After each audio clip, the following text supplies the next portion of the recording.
So is Warner Robins, Georgia a safe place to live? Well, in this video, we're going to go over all the aspects of Warner Robins. We're going to talk a little bit about the history of Warner Robins.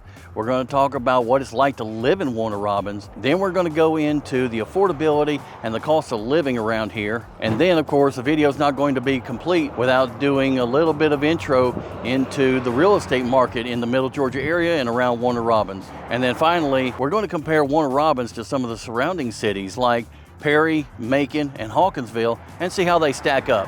So let's get into it and help you decide whether moving to Warner Robins is best suited for you and your family or not.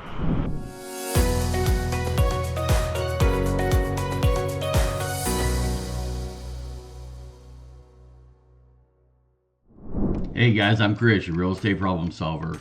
So I've been a real estate investor and an agent for over 20 years in the Middle Georgia real estate market. So if you've got any questions or any concerns about the real estate market in Warner Robins, make sure to contact me. My information is in the description below. Now let's get into living in Warner Robins. So a little history about Warner Robins. Originally it wasn't Warner Robins, it was Wellston, Georgia, until Mayor Bowden and Congressman Carl Vinson convinced the War Department to bring an Army Air Corps logistics center to this area, which after that, breaking ground and building up the Army Air Corps, they renamed the base and the town after Augustine Warner Robins, and which is what is all named today. Warner Robins and Robins Air Force Base. Now, fast forward to today, the small farming town of Warner Robins has blown up into what we refer to now as Little Atlanta. Now, of course, we're not quite the size, mass, and population as Atlanta, but we just about got all the amenities. So if you're not sure where Warner Robins is, it's easy. Just find Atlanta, Georgia, head down I-75 south, go past Macon, Georgia, and exit 146 and 144 and turn east. You'll run right into Warner Robins, and if you go too far, you'll end up at Robins Air Force Base. And of course, if you're flying into Warner Robins, the two main avenues would be flying into Atlanta and driving the 90 minutes south to Warner Robins, or if you want to hit a commuter flight, you can come all the way into the Middle Georgia Regional Airport just above Warner Robins and just below Macon. So once you get to Warner Robins is pretty easy to navigate. Going from east to west, on the north side, you've got Watson Boulevard that goes from I-75 all the way to Robins Air Force Base main gate. Next down, you've got Russell Parkway, which again goes from I-75, now it does, all the way to the lower side of Robins Air Force Base. And then lastly, you've got Highway 96, which again goes from I-75 all the way across to the other side of town, which, we'll start off there, runs into Service Road 247. Which is also 129, going north and south, right in front of Robins Air Force Base. Coming back west, the next main road that you've got going north and south would be Houston Lake Road. And then even closer to I-75 would be Highway 41. So it's checkered off pretty well and makes it easy for people not to get lost. So what's it like living in Warner Robins? Well, with that, we're going to look at a resource called niche.com, which is where I get a lot of my information from. Now, according to niche.com, Warner Robins is a very solid city to live in. It's got a great report card for diversity, jobs, housing, and even cost of living. There is a little bit of a glitch with crime and safety, although me personally, I'm not really seeing it too much. That would probably be more for certain areas of Warner Robins.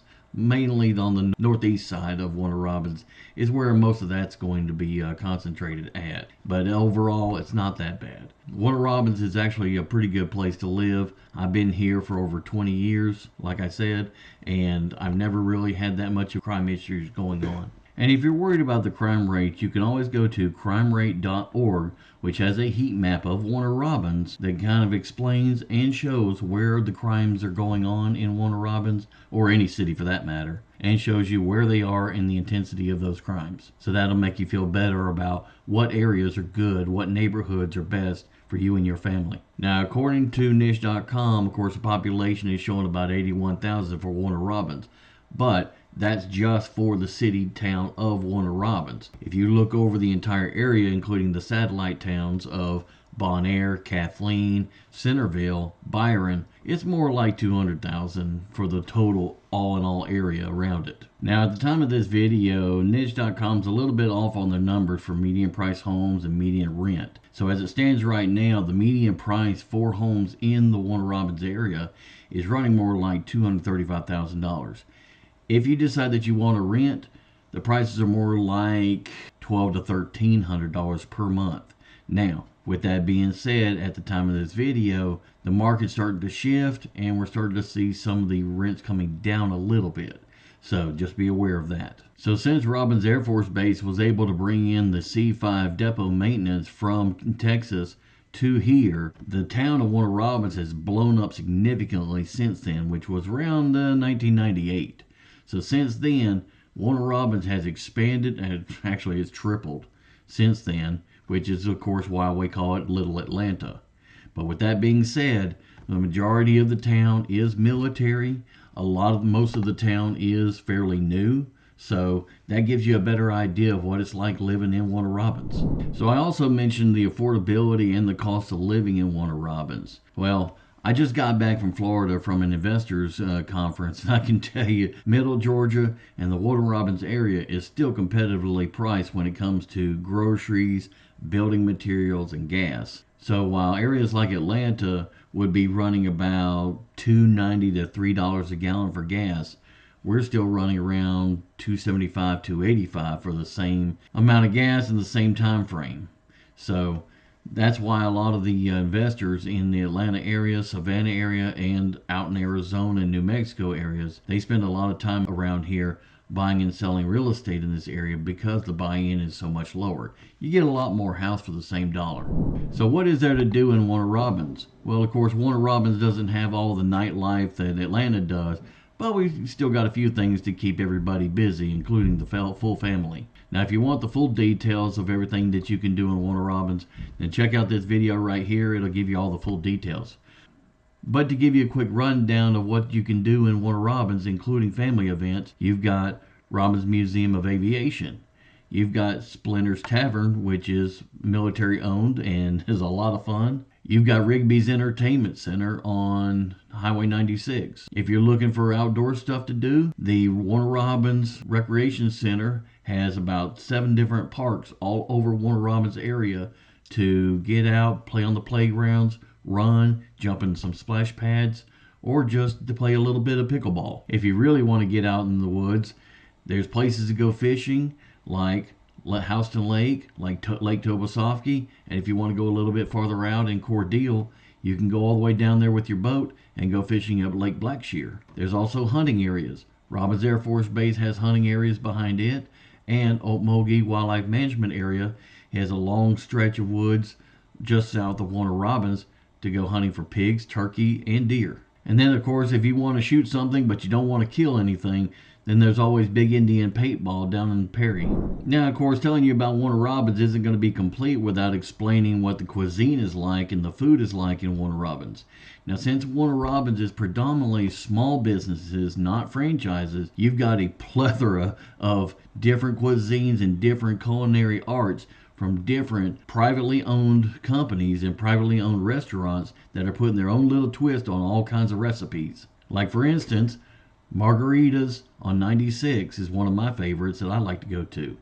Then you've also got El Halciensis on Lake Joy.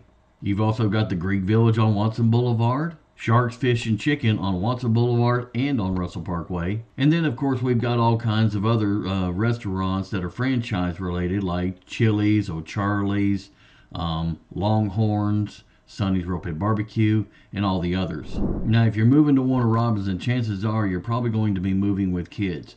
So let's give you a quick rundown of what this school scenario is like. Now, these numbers aren't coming from me personally. These are coming from gradeschools.org. So if you look on there in Warner Robins, you'll see that Purdue, Lake Joy, and Quail Run are 3 of the top elementary schools in the area with the highest marks. As for middle schools, Huntington Middle School and Warner Robins Middle School have the top marks although it looks like the parents have kind of been slack on giving reviews, so it's probably not an accurate assessment. So at the time of this video, Houston County High School, Veterans High School, and Warner Robins High are all competing for the top positions in 1, 2, and 3. It kind of mixes and matches every year. One's first place this year, the next one's first place next year. And if you do anything with high school football, then all three of those ought to be extremely familiar to you.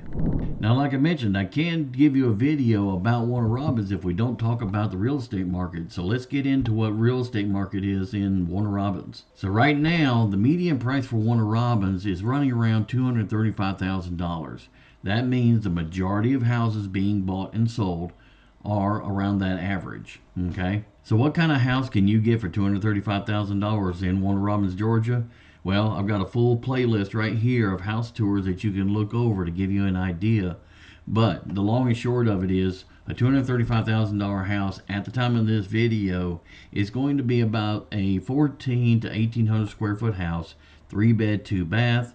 Usually it's got a 1 or 2 car garage, and it's either going to be a conventional or a brick ranch style house. Now, of course, if you want to go a little bit higher, then you started getting into the 2 stories, the 4-bedroom, 5-bedroom houses in the lower areas around Bonaire, Kathleen. But like I said, make sure to watch these playlists for the subdivision tours and the house tours, and they'll give you a better view of everything that we've got to offer. But if you're interested in some of the more popular neighborhoods, you can check out Carlton Ridge, Kentshire Run, the Woodlands, Grand Reserve, or if you're looking for an older house, then the Shirley Hills area would be a good place to look. So how does Warner Robins stack up against the surrounding cities like Macon, Perry, Hawkinsville? Well, it definitely has the population and the city amenities beat for everyone else. But Macon is definitely going to be it's an older historical neighborhood. So if you're looking for the historical significance, then Macon would probably be a better place to go. Now, be warned, the crime rate up there is a whole lot worse. They're working on it. It's getting better, but it's still not someplace that people want to frequent unless you stay on the north side of Macon. Perry again is starting to get the overflow from Warner Robins, Robins Air Force Base, and all the business that's being conducted in Warner Robins. So it's starting to flow down to Perry, which is making Perry grow like wildfire right now too. And the city of Perry is doing a pretty good job of trying to keep up with Chamber of Commerce events and keeping some events going on to keep the entertainment up. But Perry is still a lot smaller than Warner Robins. If you want the smaller town charm, that might be the better place to go. But as for and then Hawkinsville is even smaller than all of them. It's about the smallest one with a population of around 10,000 people. If you want Smallville, USA, then Hawkinsville would probably be the better choice. But as for all of them, Warner Robins is the biggest city in this area, minus Macon, and it's got the best reputation of all of them. But if you're on the fence about where to move to, you can give me a call. My contact information is in the description below, and we can sit down and talk about it and decide if Warner Robins is the best place for you to relocate to. So I hope this video was helpful. Like I said, I've got a playlist right here that gives you more information about the Middle Georgia real estate market, and I'll talk to you on the next video.